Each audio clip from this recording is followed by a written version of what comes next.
Good morning viewers.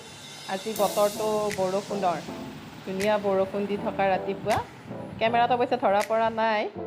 এয়া মই চাহ আৰু বিস্কুট লৈ আহিলোঁ, লাল চাহ, লেমন টি আৰু ব্ৰিটেনিয়া থিন এৰ'ৰুট বিস্কুট। এতিয়া আৰম্ভ কৰিছোঁ ব্লগটো, আহক একেলগে আৰম্ভ কৰোঁ।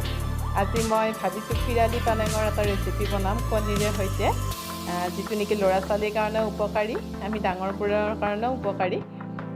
সিহঁতে যিহেতুকে পালেং শাক বা পিৰালি পালেং এই জাতীয় বস্তুবোৰ নাখায়, যদি অলপ টেষ্টি কৰি কণীৰ সৈতে বনাই দিয়া হয়, যিহেতুকে বাচ্ছাবিলাকে কণী ভাল পায়, তেনেকৈ যদি বনাই দিয়া হয় সিহঁতে খুব ভাল পায়। এয়া মই ঘৰৰে পিৰালি পালেং ছিগিছোঁ, খৰাহী এটাত লৈ লৈছোঁ।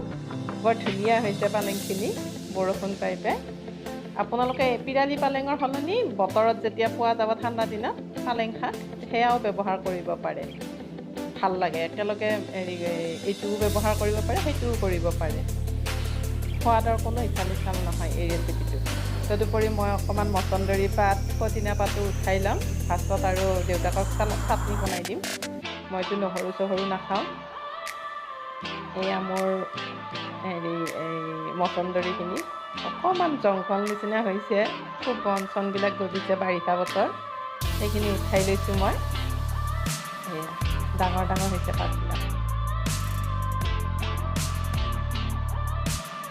এনেই সৰু ল'ৰা ছোৱালীয়ে মচন্দৰী বা এইবিলাক বস্তু নাখায়, যেতিয়া চাটনি বনাই দিয়া হয় সিহঁতে খাব ভাল পায়, আৰু আমাৰ ডাঙৰতো কথাই নাই, আমি ভালেই পাওঁ। এইখিনি উঠাই লৈছোঁ এতিয়া।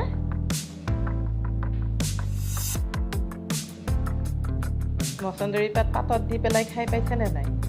কেতিয়াবা খাই চাবচোন বাৰু, পেটৰ কাৰণে খুব উপকাৰী। এয়া গোটেইখিনি বস্তু মই উঠাই ল'লোঁ।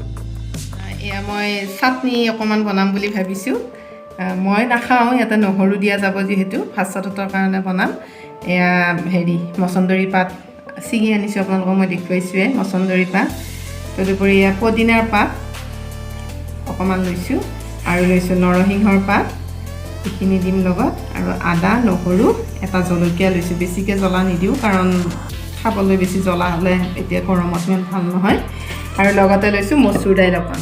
এইখিনি গোটেইখিনি বস্তু একেলগে মই মিক্সিত এটা সুন্দৰ পেষ্ট বনাই ল'ম, মানে চাটনিখন মিক্সিতে বনাই ল'ম।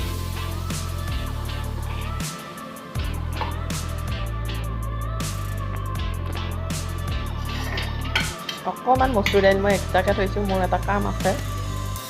পদিনা পাতকেইটা দি দিলোঁ, নৰসিংহৰ পাতকেইখিলা দিছোঁ, আৰু মচন্দৰী পাতখিনি দিছোঁ, লগতে আদা নহৰু গোটেইখিনি দিম।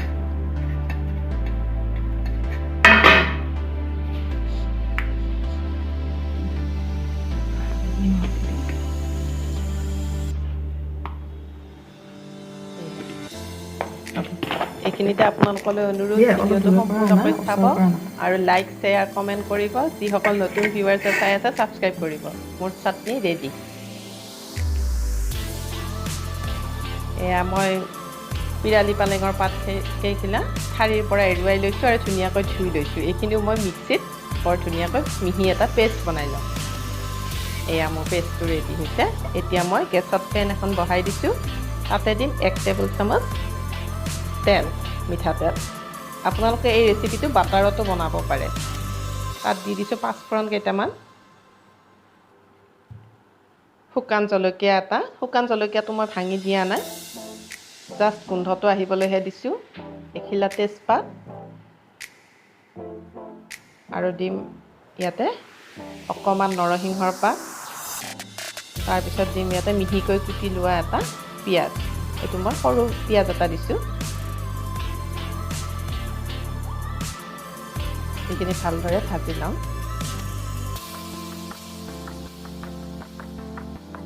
ইয়াত এতিয়া 2 চামুচৰ জোখত মই আদা নহৰুৰ পেষ্ট দিছোঁ।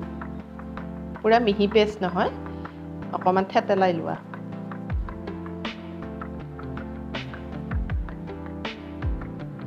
সৰু আকাৰৰ বিলাহী এটা মিহিকৈ কুটি দিছোঁ। এইখিনি ভালদৰে এতিয়া ভাজি লওঁ।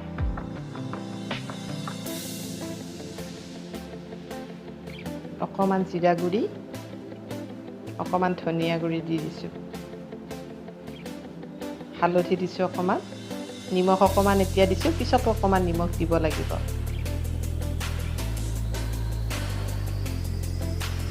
অকণমান পানী দি দিছোঁ মছলাখিনি মিক্স কৰিবলৈ। এইখিনি ধুনীয়াকৈ ভাজি লওঁ।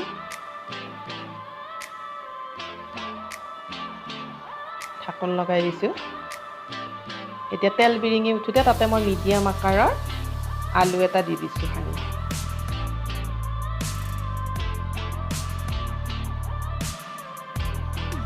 আলু নিদিলেও হয়, কিন্তু বাচ্ছাই খাবলৈ হ'লে অকণমান আলু চালু দিলে সিহঁতে ভাল পায়। এতিয়া তাত পেষ্টখিনি দি দিম, পালেঙৰ পেষ্টখিনি।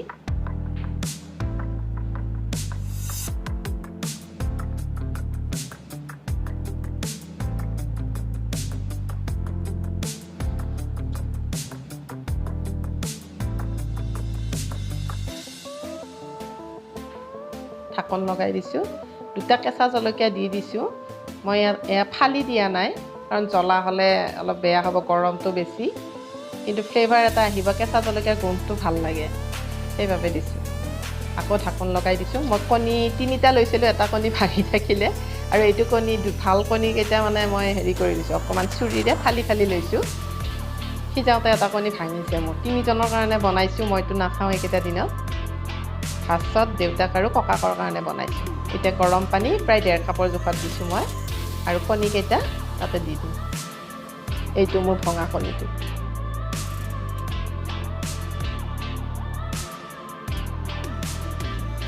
কণীকেইটা এনেদৰে চুৰিৰে ফালি ফালি দিলে ভিতৰলৈ ৰসটো সোমাই যাব।